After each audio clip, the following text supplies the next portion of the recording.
Welcome back to another episode of Steph You Should Know. I am Stephanie Diamond, the chick with a plan. And today I am so excited for this conversation because we are talking about something that impacts every single one of us: food, health, and how overwhelming it can feel trying to take care of ourselves in the middle of real life. So today I'm joined by Chef Sue with Leaf and Loaf. And let me tell you, she brings such a unique and thoughtful approach to meal planning and food preparation, especially for those who need a little extra TLC support or guidance along the way. So we touched on a ton of topics on this in this conversation, from nutrition and convenience to mindset to habits, health struggles, and finding realistic ways to better make choices or make better choices without feeling completely overwhelmed.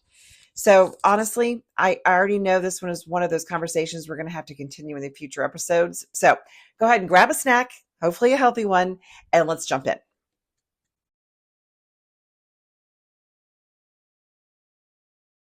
But We can food, always do it again. it all comes down to food. Anytime you have a health issue, if you're not in a good place, it is, have you had anything to drink? Are you dehydrated? And what's in your tummy? Or what hasn't gotten out of your tummy? Or digestion, food intake, something along those tracks.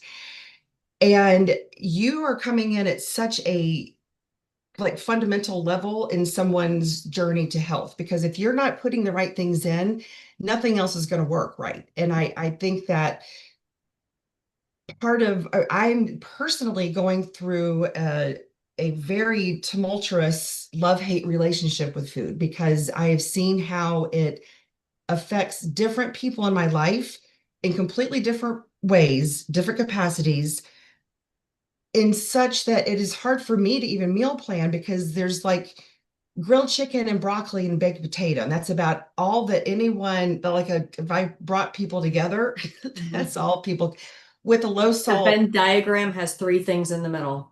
I I- get it. and it's but it is almost, but in doing that, I just have shut down, and I can't meal plan because it is just it's and so I know that I am not alone, and I know that that's probably a lot of who you serve. So that is why I want to bring your services, your not your services, but what your let's start with just your background, kind of how, just a summary of how you got to Leaf and Loaf. This is my second career. I was in Uh-huh. medical administration for 16 years, working with pharmaceutical and med device companies. Okay. And by working with them, I mean I was creating educational materials that supported education of physicians, pharmaceutical reps, patients, anybody that was using the device or having a surgery or something like that. Was it a particular type of device? Or No, it was was it just a whatever. No, it was lots of different okay. companies. Okay. So it was just medical illustration, which means we No. drew and animated things that cannot be seen by the naked eye. Yeah, that's awesome. So 16 years into that, I was like, yeah, this isn't my thing anymore. And so I quit and went to culinary school when I was 40. I had two little kids at home.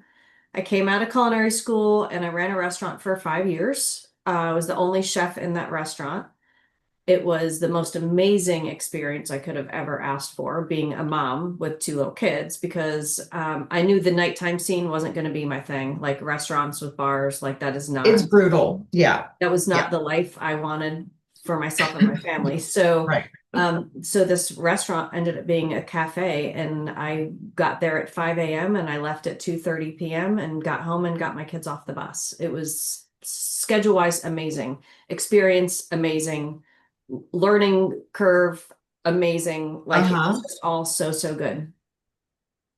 We lost the lease. I say we, I had no financial input at all, but um, the owner of the business lost the lease because contractors bought the block in Buckhead and plowed it down. So Okay. I knew like probably 6 months out, I was going to have to find something else.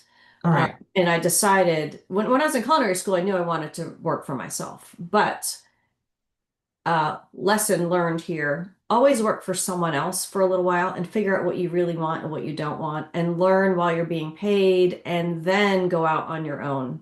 Yes. Um, and so I learned pretty quickly what I didn't want to do, which was for me more important than figuring out what I wanted to do. So I did go off on my own. I started a kids program. I did a lot of catering on the weekends. I taught a lot of classes. I had a granola company for a while. I was selling granola at the Sandy Springs Farmers Market. Like I just did so many things. And That's then so cool. it really sort of fell into mostly catering and teaching. Okay. Um, did you have a question? Well, yes, but I will, I need to learn how to pause my Right, questions, but ask the question. well, just I know that education and because you do a lot of those types of classes and I'll let you go into this. This is the lead in. I mean, you're going to go into this, I'm Okay. sure, but over at the is it Showa that you're Mhm. doing Yeah. nutrition classes. Yep. What is it about that is what why is that your drive out of curiosity? Is there something Um, what's your passion in there? so when my daughter was in third grade, I had lunch with her and I was looking at the lunches that kids were eating. And I'm not talking about the school lunch because that would have been a step up, a couple steps up. I was looking at the lunch boxes and I saw chocolate chip cookies and Oreos and Mhm. chocolate pudding and chocolate milk and all these chocolate things. And I thought, and this was not a resource poor area, okay? And I thought, there's a reason why kids are losing their minds after school and not paying attention and all the things, right?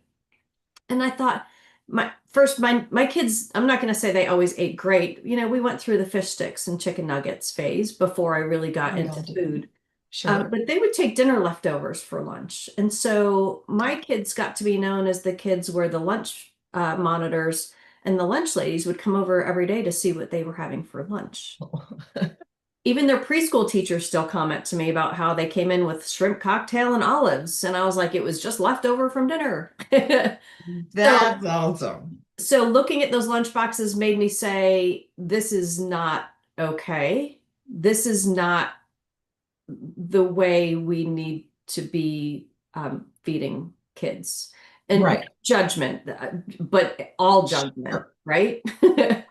And so because I worked in the restaurant and I missed all the school activities for years, when I went off on my own, I had a chance to kind of give back to the classrooms. And so I was asked to help out there was a grant that the school got that had this cooking cart and they didn't know what to do with it. It was like a mobile kitchen. And they were like, hey, can you come like do something with this? And so I went into my kids' school and we did like a community day where I taught, I don't know, 300 kids in a day. It was like 6 classes back to back about making a community pot of soup. Everybody brought a vegetable. I don't know if you know the book Stone Soup, but it was sort of inspired by that. I don't. Stone soup. Stone Okay. Soup. So, Soup. Okay. so we made lots of soup, and I honestly, after picking my kids up from school, I was like, I am never going to be in this environment. They're like ants running around after school. But I taught these classes all day, and I walked out and I was like, this was so fulfilling. And the kids were like this the whole time for like 6 hours straight. They were so interested in learning about real food, produce, fruits, vegetables. And I was like, I've got to take this and run with it. And so I created a kids program. And so it started out as an after school program at my kids' school with 12 students. And then it went to 2 classes. I was up to 24 students. And then next thing I knew, I was in 6 schools after school, some of them during the school day because they were Montessori or homeschool co-ops. And so Right. I would teach these classes during the day and then go after school and teach the kids after school. So Like an ASP kind of thing. it was instead of ASP. So, Oh kids can my sign up for chess gosh. club or gymnastics or whatever. Yes. So their kids are getting some extracurricular things at school without parents having to drive them around all the time. And so my program grew exponentially like every semester. And I ended up to a point where I would have like 100 kids a semester. And the And fact that I don't think let's go back to the judgment conversation. When you said no judgment, I think but that all judgment. but it's also, you didn't, I don't, to me, that's not how it comes across. It comes across as you just discovered why kids are eating like that. Like you did, it's not that the kids are like, I'm going to just eat nilly-willy. Is it nilly-willy? Willy-nilly. What, willy-nilly. It's not the kids that are making these decisions. It's the parents who are overworked and overwhelmed, who don't have they're just happy to have gotten the lunch in something into the box. Yes, absolutely. But you've the fact that you saw the solution in that, and that is where the magic so happens, which is why I think we get put in these weird situations, like, why am I here in life? Like, Yeah. what in the world am I supposed to be learning from here? And then all of a sudden you notice and you realize, and that's that outrageous openness right there. I don't know if that was pre-outrageous or Pre, absolutely pre. but it is very, that to me, that's where your drive comes in, because you're now driven, you've got a purpose, and that purpose driven life is just so, if you're a solopreneur, you need to have that behind you. Otherwise you're just, what else is driving you? Like, the 9 to 5, the grind. No, you can do that anywhere. Yep. You have to make that accountability piece. And I think that is just, so you created the kids program. Go on. So it's called Fun with Food. The website is funwithfood.fun. It's still live. I still teach the same exact way, just in different venues. So COVID decided that I needed to pivot my business model because schools shut down. And so I finished out the semester by teaching all of the classes that had already been paid to me online. And I learned a lot about that one, it was a whole different environment teaching online, not just technology wise, but I didn't have to worry about kids with allergies. And I came up with classes where they could just use whatever they had in their home to execute the class. So we did a whole lot of really fun things. And then I opened up what I called the food studio. I had a space, a 400 square foot classroom that I built to have these classes. Now, actually, I built that out before COVID, the September before COVID, 2019. 2019. Yeah. So I was having classes in there. I had adult classes. I had birthday parties. It was Fun with Food on the weekends. And it was the thing that I had been building up to for years, to have my own little space. And then COVID shut down the schools. I didn't know when people were going to show back up in person. And so I had the opportunity to cancel my lease. And I did that and closed down the kitchen or the teaching space. It wasn't actually a kitchen, but it was a teaching classroom. And people started coming out. So I had been doing catering. And so I have all these students, right? I have all of these parents that know who I am for years. So my audience is massive for catering, birthday parties, because I'm the chef that they all know. I've been teaching their kids for years. And so people started reaching out to me about doing personal chef work in their homes because nobody was going out to eat. And so basically my business model went from one personal chef or catering job a week and 4 days of teaching to 4 days of personal chef work and 1 day of teaching. Yeah. Because that's what the world needed at the time. Right. That's what I needed too. So, so were you going into the homes and preparing the meals at the homes at that point? I was. Okay. All and right. that was a whole different ball game. I mean, I we imagine. were sanitizing bags and oh my gosh. Yeah. I would take off all of the clothes and aprons and things that I used for that one client, and I would take them off at the door and wash them all separately. And everybody had their own towels. And yeah, it was a lot.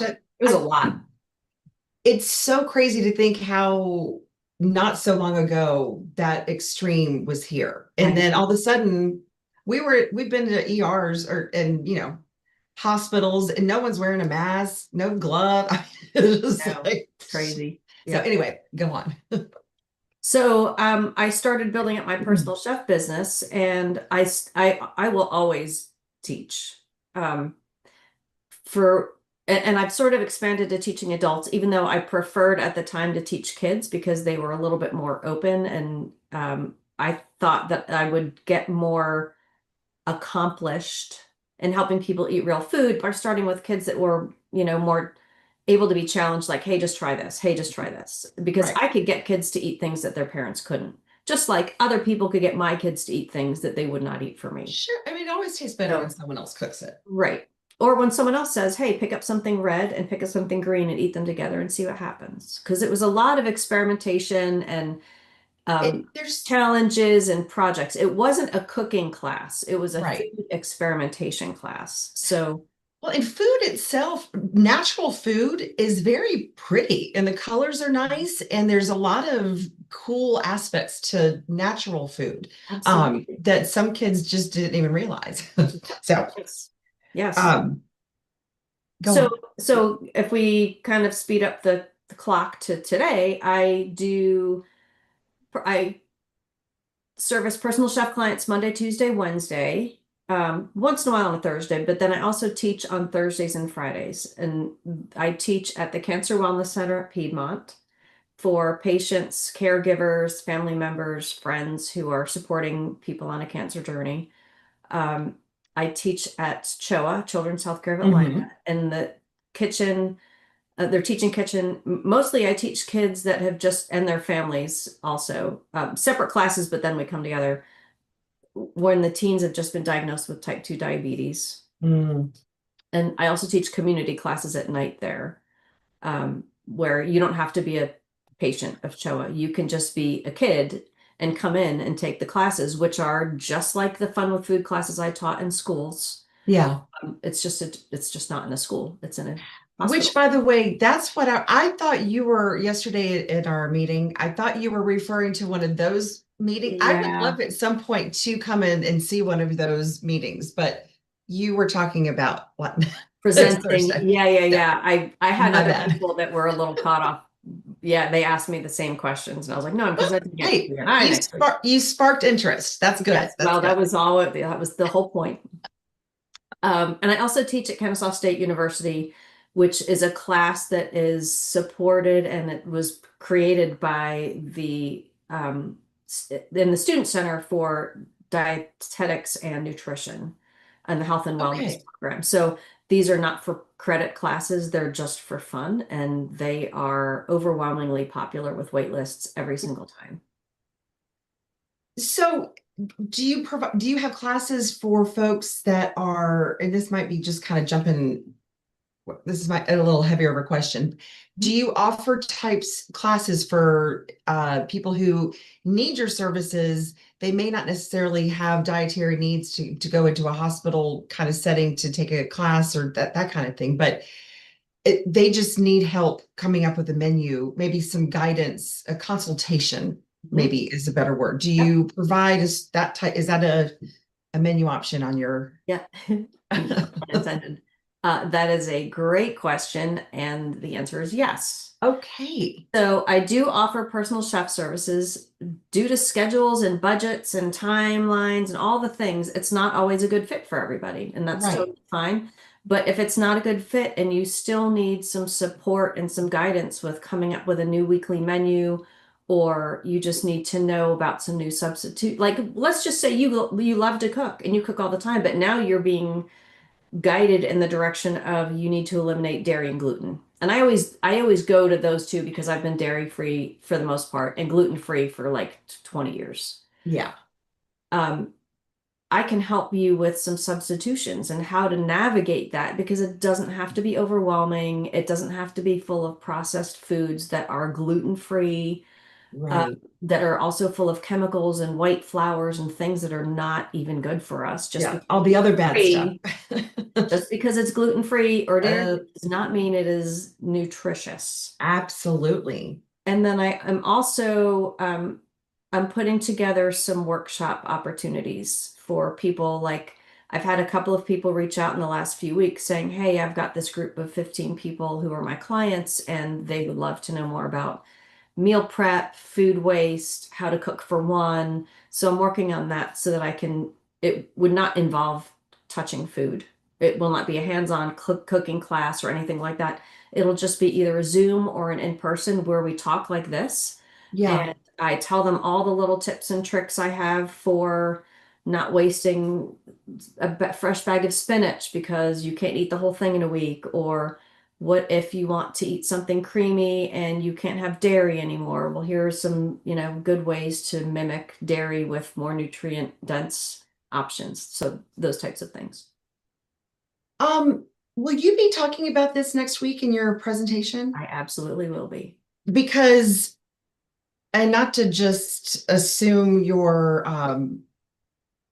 business building here, but I feel that that is where if you're wanting to get in front of more people, asking for folks that need those services will eventually lead you to the right person to take you on as someone like, okay, know how to do it, but it may be better to have someone else do it. And I feel that that is a perfect lead in for to find the right person for because honestly, I can't imagine you can only do a certain number. I mean, just pragmatically, there's only so many hours in the day. Right. But I think that you're wanting to get in front of more people. Like it sounds like your mission is to educate and get as many the word out about the resources, about the things that just you're a resource unto yourself. Like there are a lot of people who have dietary needs for different reasons.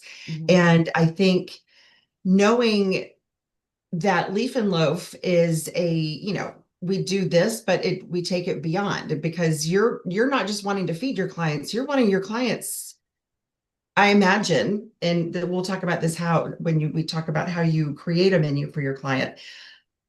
But I imagine you take into consideration whether there's an intake form of some sort. If I know you, I feel like there's a spreadsheet. one or two. But that's a huge part of why you have someone come in and do it. It's not just I don't have time. Because if you could cook anything, that's great. It's when you don't have enough time and you are restricted and you just are like that. I know I need to eat that, but I'm so tired of eating the same thing over and over. And I just need there's a multitude of reasons.